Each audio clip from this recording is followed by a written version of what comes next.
ముద్రగడ పద్మనాభం కాపు ఉద్యమ నాయకుడిగా పేరుగాంచిన ముద్రగడ మరోసారి హాట్ టాపిక్ గా మారారు.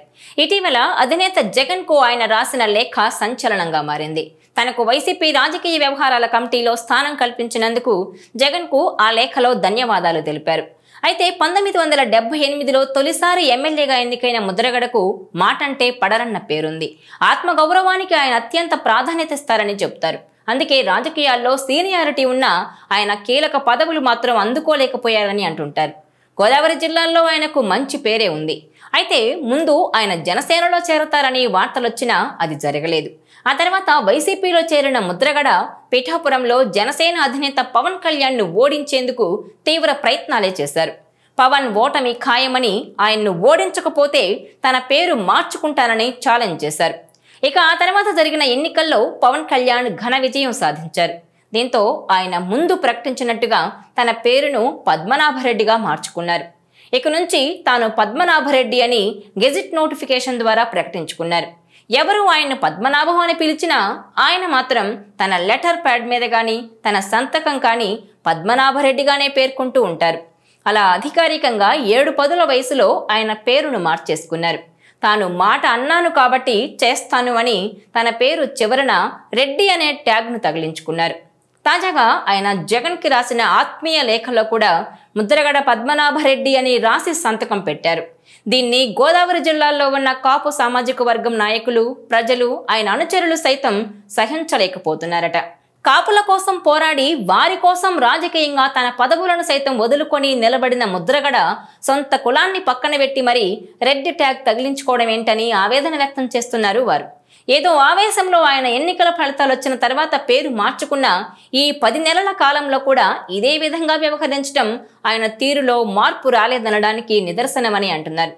దాంతో పెద్ద ఆయన ఇక ఆ ట్యాగ్తోనే జీవితాంతం ఉంటారా అని అంతా అనుకుంటున్నారట. ఇదిలా ఉంటే తనకు వైసీపీ రాజకీయ వ్యవహారాల కమిటీలో స్థానం కల్పించినందుకు జగన్కు ధన్యవాదాలు తెలిపారు ముద్రగడ పద్మనాభరెడ్డి. తనకు ప్రేమతో ఈ పదవి ఇచ్చారని ఆయన సంతోషం వ్యక్తం చేశారు.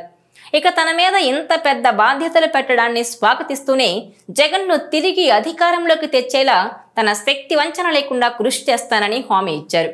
2029లో వైసీపీ తప్పకుండా అధికారంలోకి వస్తుందని నమ్మకంగా చెబుతున్నారు ఆయన. వైసీపీ పవర్లోకి వచ్చాక సీఎం పీఠం మీద ఎవరూ తొంగి చూడకుండా చిరకాలం జగన్ పాలించాలని, ఆ విధంగా ఆయన పాలన ఉండాలని కూడా పద్మనాభరెడ్డి మనసారా కోరుకున్నారు.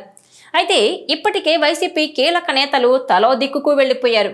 అధికారంలో ఉండగా ప్రతిపక్ష నేతలపై బూతు పురాణం అందుకునే నేతలు అజ్ఞాతవాసం గడుపుతున్నారు.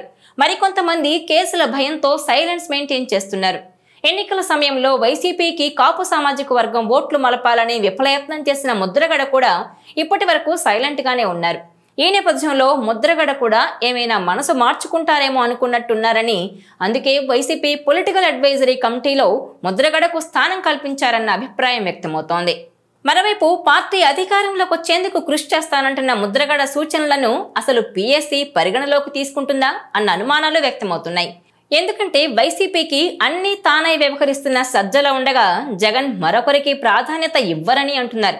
ఇక ముద్రగడ ఆవేశంతో తన పేరును పద్మనాభరెడ్డిగా మార్చుకుంటూ తీసుకున్న నిర్ణయంతో బలమైన తన సామాజిక వర్గానికి అసంతృప్తిని కలిగించారన్న అభిప్రాయం వ్యక్తమవుతోంది. ఈ నేపథ్యంలో 2029 ఎన్నికల్లో వైసీపీ గెలుపు ఖాయమని చెబుతున్న ముద్రగడకు తన సామాజిక వర్గం మద్దతు లభిస్తుందా?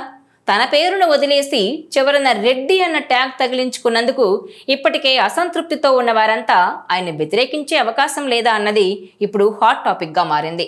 మరోవైపు డిప్యూటీ సీఎం పవన్ కళ్యాణ్ ముద్రగడ సామాజిక వర్గానికి చెందినవారే. ఆ సామాజిక వర్గం నుంచి ఇప్పటి వరకు ఎవరూ సీఎం కాలేదు. దీంతో వారంతా పవన్ కళ్యాణ్ సీఎం కావాలని కోరుకుంటున్నారు. కానీ ముద్రగడ మాత్రం జగన్ ఎప్పటికీ సీఎం కావాలని కోరుతున్నారు. మొత్తానికి చూస్తే జగన్ పట్ల అదే ప్రేమ, ఆత్మీయత చూపిస్తున్న పద్మనాభం అలియాస్ పద్మనాభరెడ్డి గోదావరి జిల్లాల్లో జనసేన తాకిడిని తట్టుకుని 2029 ఎన్నికల్లో వైసీపీని అధికారంలోకి తీసుకురాగలరా అన్నదే ఇప్పుడు చర్చనీయాంశంగా మారింది.